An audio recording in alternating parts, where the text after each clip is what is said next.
और खबर तो यह भी आ रही है कि रूस के खिलाफ जर्मनी बड़े पैमाने पर जंगी तैयारियों को अंजाम दे रहा है। रूस से खतरे के बीच ताकत बढ़ा रहा है जर्मनी ने रक्षा बजट से जुड़े प्रतिबंधों को हटा दिया है।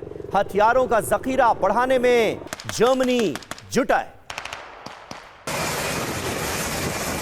साउथ चाइना सी में अमेरिकी न्यूक्लियर बॉम्बर से टेंशन। इस वक्त एक बड़ी खबर समझिए, जहां जापान के मिसावा एयरबेस से B-1B बॉम्बर की उड़ान और ताइवान से जापान तक अमेरिका की चीन से सुरक्षा की तैयारी। बड़ी खबर यह कि अमेरिकी बॉम्बर्स की उड़ान के बाद ही चीन से नॉर्थ कोरिया अलर्ट। अब रॉकवेल B-1 लांसर की रेंज 12,000 किलोमीटर है।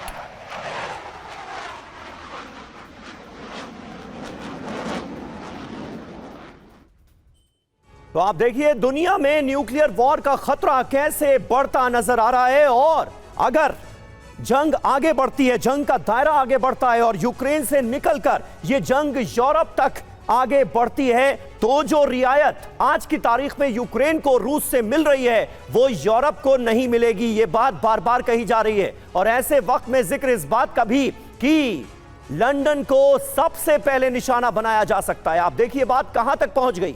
चीन के पास अमेरिकी बॉम्बर्स की खबर है। साउथ चाइना सी में अमेरिकी न्यूक्लियर बॉम्बर की तैनाती के संकेत मिले। जापान के मिसावा एयरबेस से अमेरिकी B-1B बॉम्बर की उड़ान देखी गई। ताइवान, जापान और साउथ कोरिया को चीन से सुरक्षा की तैयारी है। अमेरिकी बॉम्बर्स की उड़ान के बाद अलर्ट पर चीन और नॉर्थ कोरिया भी। रॉकवेल B-1 लैंसर की रेंज 12,000 किलोमीटर बताई जाती है। B-1B बॉम्बर 24 परमाणु बम या 500 पाउंड के 84 टैक्टिकल बम ले जाने में सक्षम है। चीन के पास अमेरिकी बॉम्बर की मौजूदगी की यह खबर बड़ी है। सुरभि, हालांकि मनीष, इस बारे में क्या डिटेल्स अभी तक सामने आ रही हैं?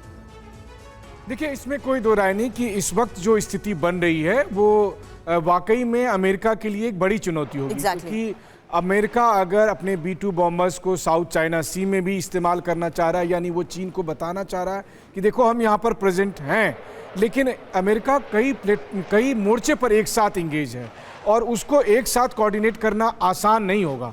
वहीं दूसरी तरफ देखें तो रूस अपनी तैयारियों में कोई कमी नहीं रखना चाहता, क्योंकि उन्हें इस बात का अंदेशा है कि देर सबेर नाटो के साथ या यूरोपीय देशों के साथ सीधी जंग होगी। यूरोप किसी भी कीमत पर सीधी जंग से पहले रुकने वाला नहीं है। हाँ, एक बात दिलचस्प जरूर है कि अगर आप रूस में आम लोगों से बात करें, पॉलिटिशियन से बात करें, सिक्योरिटी एक्सपर्ट से बात करें कि आपका दुश्मन नंबर 1 कौन है, तो वो अमेरिका को नहीं बल्कि ब्रिटेन को बताते हैं। उनकी सदियों पुरानी अदावत है और यह भी साफ है कि ब्रिटेन ही नहीं चाहता कि रूस और यूक्रेन के बीच शांति हो। तो कुल मिलाकर अगर देखा जाए तो रूस और चीन का एक अलग अलायंस उभरता दिख रहा, वहीं दूसरी तरफ अमेरिका और यूरोप दो हाथ करने को तैयार हैं।